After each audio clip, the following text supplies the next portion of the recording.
გამარჯობა. ამ ვიდეოში ვილაპარაკებთ ტრეიდინგში ყველაზე მთავარ რაღაცაზე, რასაც ვფიქრობ, რომ ყველა ტრეიდერმა ყურადღება უნდა მიაქციოს და ყოველ შემთხვევაში იმ ადამიანმა, ვინც ეხლა ზის დგას და ცდილობს, რომ პროფიტული მიდგომა იპოვნოს ამ სფეროში. ორი რამე არის გასათვალისწინებელი ტრეიდინგში ყველაზე პირველ ადგილას, ასე რომ ვთქვათ. პირველი დრო და მეორე იმბალანსი. ეს ორი ისეთი ატრიბუტი არის, რომელიც გინდა არ გინდა მართალია რა. და რა კუთხითაც არ უნდა შეხედო და რომელი სტრატეგიითაც არ უნდა შეხედო, ორივე ყოველთვის იარსებებს ნებისმიერი სტრატეგიაში.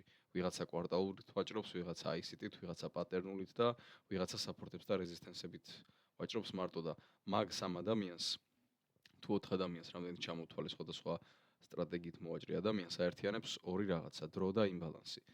თუ ტრეიდი სწორად არის აღებული და თუ ტრეიდი სწორ ადგილას არის იდენტიფიცირებული, დროც და იმბალანსიც ერთმანეთს ემთხვევა და რატო ემთხვევა ახლა დრო, იმიტომ რომ კონკრეტული მომენტი არსებობს, კონკრეტული საათი აქვს და კონკრეტული წუთი და წამი აქვს მარკეტს, საიდანაც უნდა იმოძრავოს და უკვე გადავიდეს დისტრიბუციის ფაზაში და შესაბამისად შენ თუ ეს დრო იდენტიფიცირებული მოცემული დღისთვის გაქვს სწორად, შენ უკვე იმ ადამიანთა სიაში ხარ, ვინც ტრეიდს არ გამოეთიშება რა და სტოპ ლოსი არ შეეხება, იმიტომ რომ შენ რო დისტრიბუციის მომენტში უკვე ტრეიდში შედიხარ, მარკეტს აღარ აქვს ამ საიდვეის მოძრაობის სურვილი, აღარ აქვს სურვილზე არაა საქმე. ანუ საჭიროება აღარ არის, რომ საიდვეის მარკეტი იყოს, ანუ მოძრაობა ზევითქვევით და ლიკვიდურობა გაიწმინოს ყველა მხრივ.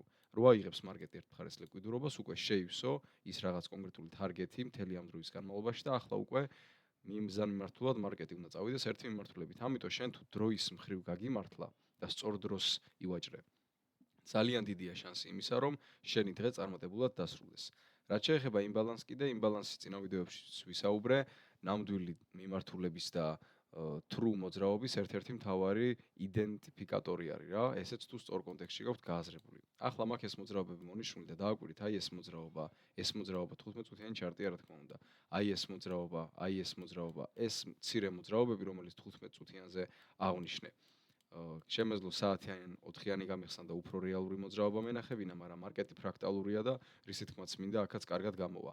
აი ეს ნამდვილი მოძრაობები, სადაც არანაირი ზედმეტი ლიკვიდურობის აღებები არ გვაქვს და მარკეტი მიდის ერთი მიმართულებით შვეულად და უკან მოუხედავად იზრდება ან იკლებს, ეს არის დამსახურება იმ ყველაფრისა, რომ დრო გაქვს ტრეიდერს სავაჭროდ შერჩეული სწორი.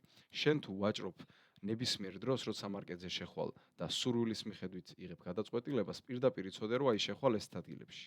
აქ შეხვალ, აი აქ შეხვალ, სადაც ვოლოტურობა საერთოდ არ არის, სადაც მარკეტს არ აქვს განსაზღვრული დისტრიბუციის ფაზაში გადასვლა, ან არ უწევს დისტრიბუცია რა, იმ ციკლების მიხედვით, რომელიც ციკლებიც არსებობს დისტრიბუციამდე და შესაბამისად მარკეტი გააგრძელებს კონსოლიდაციას, ანუ დააგროვებს ლიკვიდურობას ზევითაც და ქვემოთაც.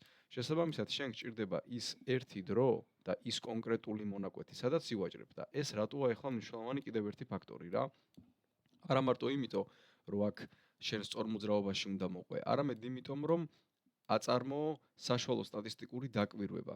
იმიტომ რომ შენ თუ ცხრილი არ გაქვს, შენ თუ შენი ტრეიდის დღეს, შესვლის დროს და რაღაც დეტალებს არ იწერ, მაგ შემთხვევაში ვერ განვითარდები, არ არსებობს განვითარდე რა. შენი ყოველი ტრეიდი იქნება უბრალოდ გარკვეული სტრატეგიული მიდგომა, რომელიც ან მუშაობს, ან არ მუშაობს. იმის გაუმჯობესებას შენ ვერ შეძლებ სტატისტიკურად და ტექნიკურად, არა და რეალურად პროფიტულობა მოდის ტექნიკურ გაუმჯობესებებში რა. შეიძლება უბრალოდ შენს ტრეიდებს ის ლოქი დაადო, აი ნახევარი საათით ადრე უნდა გამოვიდე პოზიციიდან. პირობითად აი ეს კონდეს შენ ასეთი საშუალო სტატისტიკური დაკვირვება შენ ტრეიდებზე და მაგან რომ შენ ყველა მომავალ ტრეიდში ნახევარი საათით ადრე გამოხვალ ტრეიდში, ვიდრე ზიხარ ხოლმე, win rate-ი აგიწიოს, იმიტომ რომ რაც არ უნდა ვილაპარაკოთ, ტრეიდინგი არის საშუალო სტატისტიკური ცდების ერთობლიობა, საიდანაც მეტწილად მართალი უნდა იყო და მხოლოდ ამას სჭირდება პროფიტულობას, მხოლოდ ეს სჭირდება უпростоრად რა.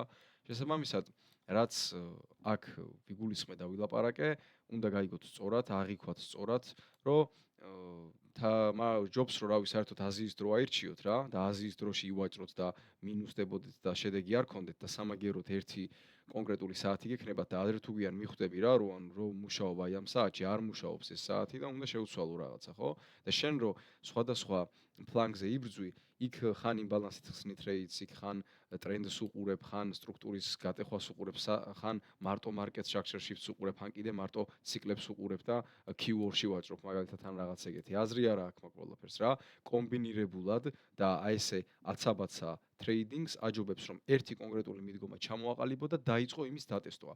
და ამ ყველაფრის real time-ზე გამოცდას და შენი 5-6 დღის დაკარგვას იმისთვის რომ ერთი ტრეიდ იდეის და ტრეიდ სტრატეგიის ვალიდაცია ან ინვალიდაცია მოახდინო, აი მაგ 5-6 ცხოვრების ძვირფასი დღის დახარჯვას, აჯობებს შემოხვიდი აგერ აი ამ საბექტესტო საიტზე, გინდა ეს აიღეთ, გინდა ნებისმიერი სხვა, არა აქვს მნიშვნელობა. ამაზე 9-ჯერ უკეთესი საბექტესტო პროგრამებიც არსებობს რა.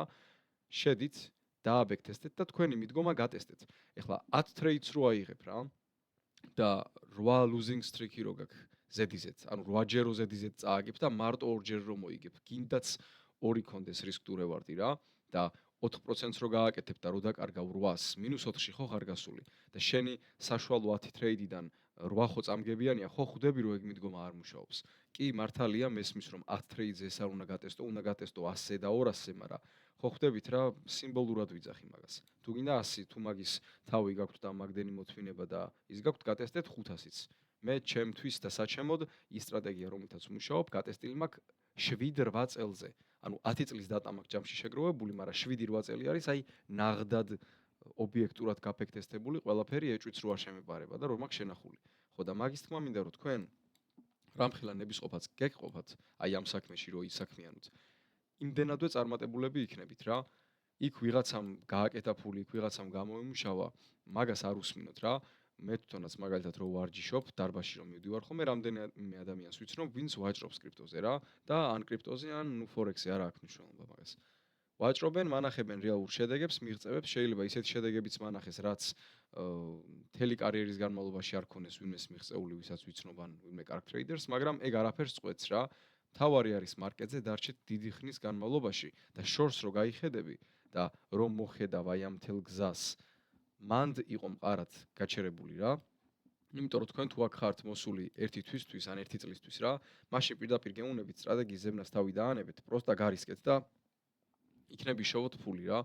თორე სხვა შემთხვევაში, სხვა ვარიანტში, ვისაც ეს საქმე მოგწონთ ან გიყვართ ან საკუთარ თავს აპირებთ რომ ტრეიდერი დაუძახოთ, მანამ სანამ ვიღაცა გემბლერი ტრეიდერის სახელით შეიმოსება რა, კარგად დაფიქრდით ღირს თუ არა ამ გზის არჩევა, იმიტომ რომ ყოველთვის ვიძახი ბევრ ვიდეოში ვთქვი ეგრე რომ ტრეიდინგი ყველას არ გამოუვა და ის ლიდერბორდის ვიდეო რაც TikTok-ზე მიდევს თუ რამდენი აქვს 25,000-იან ანგარიშზე ფორექსზე მოვაჭრეებს გატანილი, აი ეგ ძალიან კარგად აჩვენებს იმ სინამდვილეს რაც ხდება არა მარტო საქართველოში, არამედ მსოფლიოს ტრეიდინგში რა. ამიტომ უყურეთ ყველა ვიდეოს რაც მიდევს, პრუფები და რაღაცეები ეძებეთ ყოველთვის საკითხში, ვის როგორ შეუძლია საკუთარი ნათქვამის დამოწმება და აი როგორც გითხარით იმ TikTok-ის ვიდეოს ლინკს დავტოვებ აღწერაში და გადადით და უყურეთ მაგ ვიდეოს. ეგ ცოტა თქვენს შეხედულებას შეცვლის ტრეიდინგთან დაკავშირებით კიდე მეტად.